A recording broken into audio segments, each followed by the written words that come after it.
When do you write River? Oh, okay. Are you in Hong Kong? No. So I did this thing where I I decided to play a show every single day, no matter what. And one of those shows was a songwriters round that my friend was doing, and I'd never done it. It was my first and last, actually. And I was performing to about 7 people in a bar. And this wasn't shocking, by the way. This was like, oh my God, a great night. Like, this is an amazing turnout. Like, this is awesome. That is the best way to learn and to Of course. hone your craft. Yes. It's like, there's an old adage of like, you can't be a star until somebody throws a beer at you. And like, you're performing to like a VFW hall with 8 people in it. Yes, And that's how you do it. Yes. And it's funny you say that because just side note, do you know in the Viper Room, there's a downstairs room? Yeah. Why? Yeah. Yeah, why? And they actually used to hold shows there. And there's a stripper pole right in the center. Gross. And even back then, you know, I was singing very emotional songs. And there was a deep smell of urine. And I was performing to like 5 of my friends, you know, obviously. And they made me pay, you know, of course. Like, it was like a pay to play, like a whole thing. But yeah, the stripper pole right in front of me. And I was like, okay, this is, you know, like I'm still doing my thing, you know, and all these things are character building, you know, and I took a photo outside, like just played the Viper Room. Like, this is crazy. Dreams do come true. Yeah, but anyways, so I was performing at this songwriters round, and someone in the audience was there to see someone else. And he came up to me and was like, hey, I think you're the reason I came here tonight. Like, this was total coincidence. This is crazy. Universe. I work with these producers if you want to work with them. And that was like something I would always, of course, I would try to do a background check or whatever, but like getting an opportunity after a show where someone gives you their card and you maybe have a session, like that was like a great night. That was a sign of a great night. So I was like, yeah, definitely. I go to the session and the first song we wrote together was River. Wow.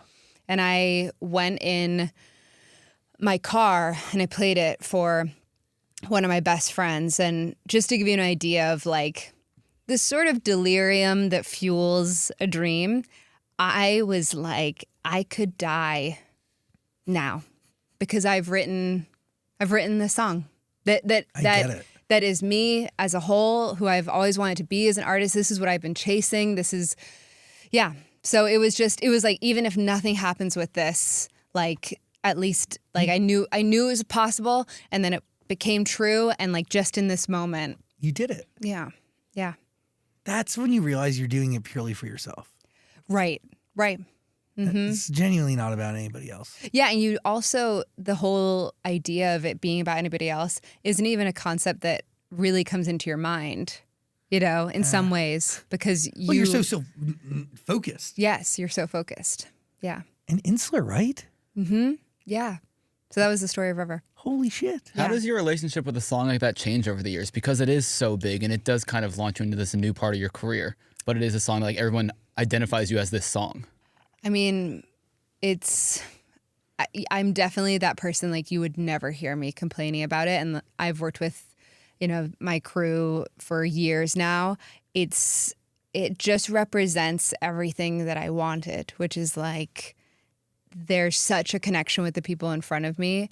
And I'm really not trying to give any sort of political answer, but I'm just saying like that song really represents the origin of all of this, which was, oh my gosh, what if my music can connect with the people in front of me and they would feel less alone because we're like singing it together because they're feeling whatever I'm saying in the song.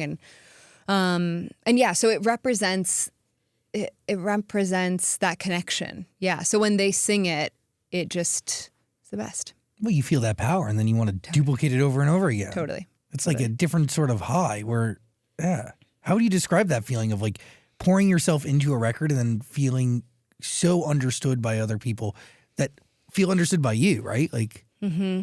Well, when I'm on stage, I definitely feel like I black out in a very euphoric way where I feel like I don't have, and I think that's why a lot of artists are addicted to performing, because it's a break from your mind. You know, if you are having a good show, it means you have not thought about anything else except that moment. Well, it's flow state. Yes, flow state, exactly. Yes. It's what an athlete would do. Yes, 100%. Yeah. It's a rush. It's, yeah. So River puts you in rooms with people that are, how do you describe them? Music executives at that time. How would I describe the people that showed up? I mean, because River introduces you to a world of what it means to be a musician in this ginormous capacity. Yes, but we didn't even release River. So I had River, and it remained in the car with my best friend. And then I wrote this song with the same people. Who's actually one specific person in the room that I wrote it with. And it was this song called Wild Horses. And it got a Super Bowl commercial, this Acura Super Bowl commercial. And so that was the first song that I released.